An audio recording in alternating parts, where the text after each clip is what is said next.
Hello students, तो आज हम स्टार्ट करने वाले हैं एक न्यू चैप्टर जिसका नाम है ह्यूमन रिप्रोडक्शन। ये काफ़ी अच्छा चैप्टर है। ये स्टूडेंट को बहुत ही अच्छे से समझ में आता है। तो आज हम पढ़ेंगे रिप्रोडक्शन के बारे में। तो हम 8 क्लास से पढ़ते आए हैं रिप्रोडक्शन के डिफिनेशन को कि it is production of of spring मतलब यानी कि बेबी ऑफ स्प्रिंग या बेबी के प्रोडक्शन को रिप्रोडक्शन कहते हैं। ये जो रिप्रोडक्शन है ये कंटिन्यू हर जनरेशन में कंटिन्यू चलता ही रहता है। इवेंट इन रिप्रोडक्शन के दौरान ह्यूमन के अंदर रिप्रोडक्शन के दौरान क्या क्या इवेंट क्या क्या प्रोसेस होता है उनके बारे में हम आज पढ़ेंगे। ह्यूमन के केस में सबसे पहला प्रोसेस होता है रिप्रोडक्शन के दौरान गैमेटोजेनेसिस होता है। उसके बाद होता है इंसेमिनेशन के बाद होता है फर्टिलाइजेशन, और फर्टिलाइजेशन के बाद होता है इम्प्लांटेशन, और इम्प्लांटेशन के बाद होता है गेस्टेशन, और गेस्टेशन के बाद होता है पार्चुरेशन डिलीवरी ऑफ बेबी के डिलीवरी को पार्चुरेशन कहा जाता है। तो हम यहाँ देखें ह्यूमन रिप्रोडक्शन में हम सबसे पहले किसकी बात करेंगे? रिप्रोडक्शन की। Reproduction it is the production of offspring या हम इसे बेबी भी कह सकते हैं। It is production of offspring के प्रोडक्शन को रिप्रोडक्शन कहते हैं। For continue of the generation, ये हर जनरेशन में कंटिन्यू चलता ही रहता है। इवेंट इन ह्यूमन रिप्रोडक्शन में क्या क्या इवेंट होती है, क्या क्या प्रोसेस होता है, उसके बारे में हम देखेंगे। तो ह्यूमन रिप्रोडक्शन में सबसे पहला प्रोसेस होता है गैमेटोजेनेसिस। गैमेटो मतलब होता है गैमेट और जेनेसिस मतलब होता है जनरेशन। तो हम पूरे शब्दों को अगर जोड़े तो गैमेट के जनरेशन को गैमेटोजेनेसिस कहते हैं। फॉर्मेशन ऑफ गैमेट के फॉर्मेशन को गैमेटोजेनेसिस कहते हैं। गैमेटोजेनेसिस में क्या हमें देखने को मिलता है कि यहाँ पर क्या होता है? गैमेटोजेनेसिस जो है ये मेल और फीमेल के बेस पर 2 टाइप में बटा होता है।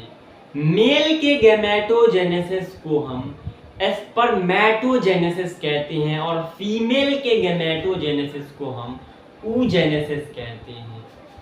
ये जो हमारा मेल है, मेल के गैमेटोजेनेसिस को हम स्पर्मेटोजेनेसिस कहते हैं, और स्पर्मेटोजेनेसिस ये स्पर्म प्रोड्यूस करता है, और फीमेल के गैमेटोजेनेसिस को, ये जो है ये फीमेल का सिंबल है और ये मेल का सिंबल है, और फीमेल के गैमेटोजेनेसिस को हम oogenesis कहते हैं, और oogenesis ये ओवा प्रोड्यूस करता है।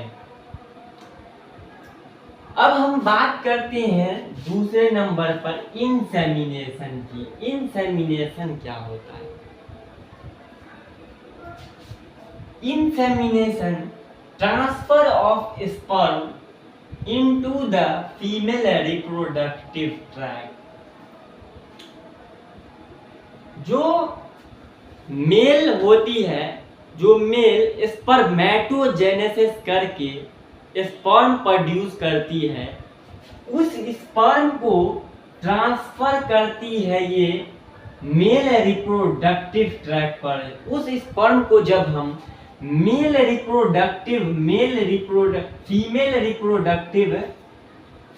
रिप्रोडक्टिव ट्रैक पर ट्रांसफर करते हैं, उस प्रोसेस को हम इंसेमिनेशन कहते हैं। उसके बाद reproduction in event in human reproduction में तीसरा आता है फर्टिलाइजेशन। फर्टिलाइजेशन में हमें क्या देखने को मिलता है, जो हमारा oogenesis से ओवा जो प्रोड्यूस हो रहा था, और हमारा मेल के केस में स्पर्मेटोजेनेसिस से जो हमारा स्पर्म प्रोड्यूस हो रहा था, स्पर्म और ओवा ये साथ में फ्यूज्ड होकर जाइगोट बनाते हैं। इसी प्रोसेस को कहा जाता है फर्टिलाइजेशन। ये जो हमारा फर्टिलाइजेशन है, fusion of gamete to form zygote. ये जो हमारा स्पर्म है और ओवा ये फ्यूज्ड करके जाइगोट बना लेता है। और ये जो जाइगोट है, ये जाइगोट डिवाइड हो जाता है 2 सेल में, 2 से 4 सेल बनाता है, और 4 सेल से ये डिवाइड होते होते ब्लास्टोसिस्ट बना लेता है। इसके बाद चौथा जो हमारा इवेंट है, प्रोसेस है ह्यूमन रिप्रोडक्शन का, वो है इम्प्लांटेशन। इम्प्लांटेशन क्या होता है? Attachment of blastocyst to the uterine endometrium. जब ब्लास्टोसिस्ट का अटैचमेंट होता है यूट्राइन एंडोमेट्रियम से, तो उस प्रोसेस को हम इम्प्लांटेशन कहते हैं। और हमारा पांचवा है, यहाँ पर बोर्ड दिख नहीं रहा था इसीलिए मैंने यहाँ पर लिख दिया। पांचवा ये हमारा है गेस्टेशन। गेस्टेशन क्या होता है? Development of embryo inside the uterus. जब यूट्रस के इनसाइड अंदर की तरफ एम्ब्रियो डेवलप होता है, उस प्रोसेस को हम गेस्टेशन कहते हैं। और हमारा लास्ट इवेंट होता है ह्यूमन रिप्रोडक्शन का, parturition. Parturition delivery of baby. जब बेबी डिलीवरी होता है, बेबी पैदा होता है, उस प्रोसेस को हम पार्चुरेशन कहते हैं। इसके बाद हम क्या देखते हैं, the male reproductive event in male and female. जो हमारा स्पर्मेटोजेनेसिस है, स्पर्मेटोजेनेसिस मेल के केस में जो हमारा स्पर्मेटोजेनेसिस है, ये स्टार्ट होता है, it start at the puberty. ये प्यूबर्टी के टाइम स्टार्ट होता है। It continue even in older man. ये जो हमारा स्पर्मेटोजेनेसिस है, ये मेल में कंटिन्यू, ये ओल्डर मैन में कंटिन्यू चलता ही रहता है। लेकिन oogenesis जो कि हमें फीमेल में देखने को मिलता है, oogenesis it start at the embryonic stage. oogenesis जो है ये स्टार्ट होता है एम्ब्रियोनिक स्टेज में, और एम्ब्रियोनिक स्टेज में स्टार्ट होता है, और इट स्टॉप एट मीनोफेज। ये मीनोफेज में स्टॉप हो जाता है। मतलब सिमिलर 50 एज तक जाते जाते फीमेल में oogenesis ये स्टॉप हो जाता है। मीनोफेज मतलब होता है व्हेन मेंस्ट्रुअल साइकिल स्टॉप। जब मेंस्ट्रुअल साइकिल स्टॉप होता है तो उसे मीनोफेज कहते हैं। तो अब हम बात करते हैं टाइप ऑफ सेक्स ऑर्गन की। टाइप ऑफ सेक्स ऑर्गन, तो टाइप ऑफ सेक्स ऑर्गन में सबसे पहला आता है primary sex organ. Primary sex organ की हम बात करें, प्राइमरी सेक्स ऑर्गन ये सीधा रिप्रोडक्शन से इंक्लूड होता है। Primary sex organs where production of gamete take place as well as hormones production। Primary sex organ में हमें क्या देखने को मिलता है, इसमें गैमेट का प्रोडक्शन होता है और इसमें हमें कुछ हार्मोन्स हमें मिलते हैं। तो मेल के केस में मेल का जो हमारा मेल होता है, मेल पार्ट होता है, मेल का जो प्राइमरी सेक्स ऑर्गन होता है वो होता है टेस्टिस। टेस्टिस जो है ये मेल का प्राइमरी सेक्स ऑर्गन होता है और टेस्टिस ये टेस्टोस्टेरोन प्रोड्यूस करता है।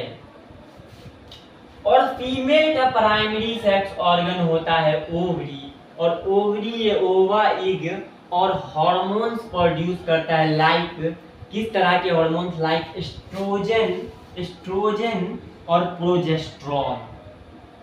ये एस्ट्रोजन और प्रोजेस्टेरोन जैसे हार्मोन्स प्रोड्यूस करते हैं। उसके बाद हमारा आता है secondary sex organ. Secondary sex organ जो है ये सपोर्ट करता है रिप्रोडक्शन का, स्टोरेज, ट्रांसपोर्ट और मैचुरेशन ऑफ गैमेट, इन सब में सपोर्ट करता है। Secondary sex organ support reproduction, storage, transfer and maturation of gamete. तो मेल के केस में सेकेंडरी सेक्स ऑर्गन होते हैं, पहला होता है वास डिफरेंस, दूसरा एपिडाइडमिस, ईटीसी वगैरह। पेनिस जो है ये भी सेकेंडरी सेक्स ऑर्गन होता है और प्रोस्टेट ग्लैंड ये भी सेकेंडरी सेक्स ऑर्गन होता है मेल के केस में। फीमेल में हम अगर देखें सेकेंडरी सेक्स ऑर्गन, तो फीमेल के केस में सेकेंडरी सेक्स ऑर्गन होता है fallopian tube, uterus, vagina, etc वगैरह।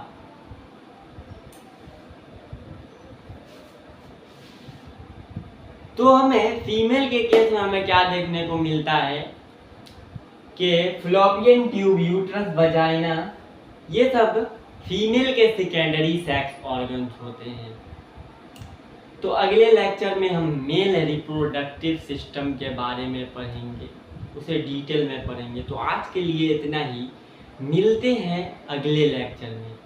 अगर आपको बोर्ड पे का सही से नहीं दिख रहा है तो आप इसके पीडीएफ नोट ले सकते हैं हमें इंस्टाग्राम पर मैसेज करके। इंस्टाग्राम की आईडी डिस्क्रिप्शन में लिखी हुई है।